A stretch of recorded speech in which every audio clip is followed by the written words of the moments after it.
Okay, in this recording, we're going to talk about different theories of evolution.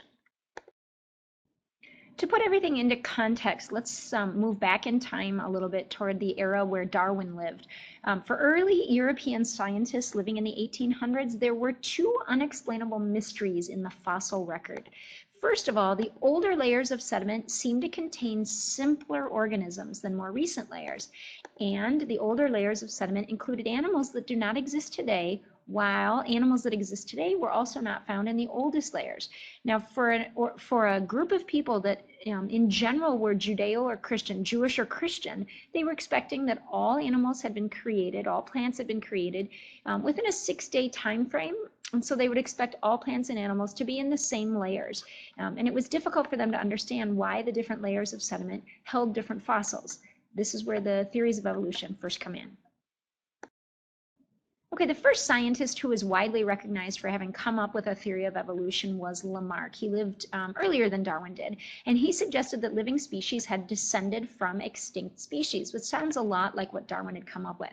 He had a fatal flaw in his theory of evolution, however. He believed that acquired traits, that's a vocabulary word I'm going to need you to know, he believed that acquired traits, which are traits that arise during an organism's lifetime, can be passed on to offspring. Let me give you an example.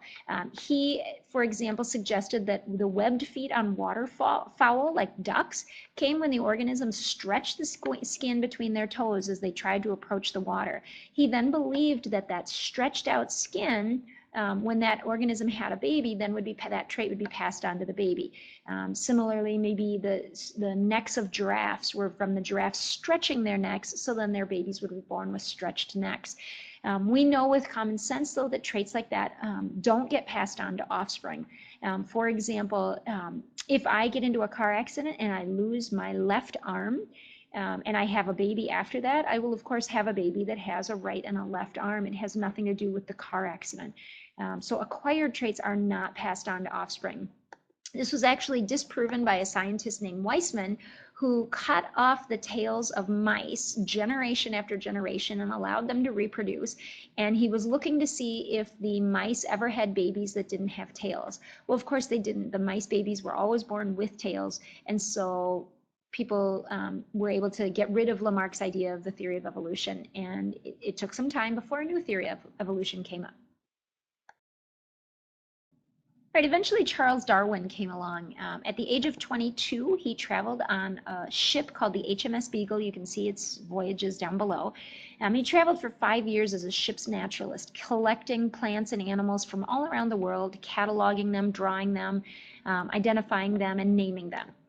During that trip, he traveled all over the world, and he also stopped at a place called the Galapagos Islands, which in class we'll see a video about the Galapagos Islands. And over time, he became convinced that species evolve. It took him a very long time, however, before he decided to write his book, The Origin of Species.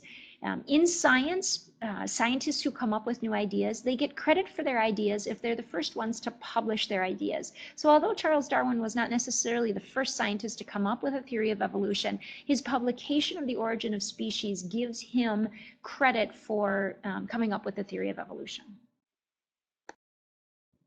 His basic idea for his theory of evolution is the concept of descent with modification. Basically, it says newer forms that appear in the fossil record are actually the modified descendants of older species. What made it so controversial is that he was saying all species were descended from an original ancestor, including humans, and that went a little bit too far for the people of that era. Okay, the part that set Darwin's theory of evolution aside from everyone else's was the process by which evolution was supposed to have occurred, and that's called natural selection. Here we're going to simplify it into 4 basic steps. First of all, Darwin said there was overproduction. More offspring are being produced than can survive. Within those offspring, there's genetic variation. They have slightly different DNA. He didn't know what DNA even was. We now know that the reason they're genetically varied is because of their DNA. He referred to useful variations as adaptations. Most of the time when an organism has a mutation, we think of it as not affecting the organism or actually being harmful. It was Darwin's idea that on occasion there were useful variations, and those variations gave that animal an advantage in the environment. All these animals being born, or all these plants being born, have to struggle to survive. They have to compete for resources. And obviously the ones with the adaptations are going to be better competitors than the ones that don't have those useful adaptations. So that leads to the next step. The final step in the theory of evolution's natural selection is called differential reproduction. Sometimes students are intimidated by the word differential. Cross off the IAL and just make it different reproduction. Those with the best adaptations are more likely to survive. They're eating better, they're escaping predators better, they're healthier, and they have more time to reproduce. When they reproduce, they leave behind their own DNA, so their babies are similar to them. Over time, those variations start to add up, and eventually you have the formation of what is recognized as a new species. Okay, we'll say the whole process, the 4 steps, in a slightly different way one more time, just so you can kind of put it all together. First of all, there's variation in traits. In the example to the right, we have green and brown beetles. Number 2, there is differential reproduction. The environment can't support unlimited population growth. Remember, there's this issue of overproduction. Not all individuals get to reproduce to their full potential. In this example, the green beetles tend to get eaten by birds, and they survive to reproduce less often. So they don't leave behind their green genes as often as the brown beetles do, because their brown beetles are camouflaged. There is heredity. The surviving brown beetles have brown baby beetles because that trait has a genetic basis. That's different than what Lamarck said with his acquired traits, which, like if I lose my arm in a car accident, that's not a genetic trait. It didn't affect my DNA, so it doesn't get passed on to my offspring. But this, there is a genetic trait that gets passed on to offspring.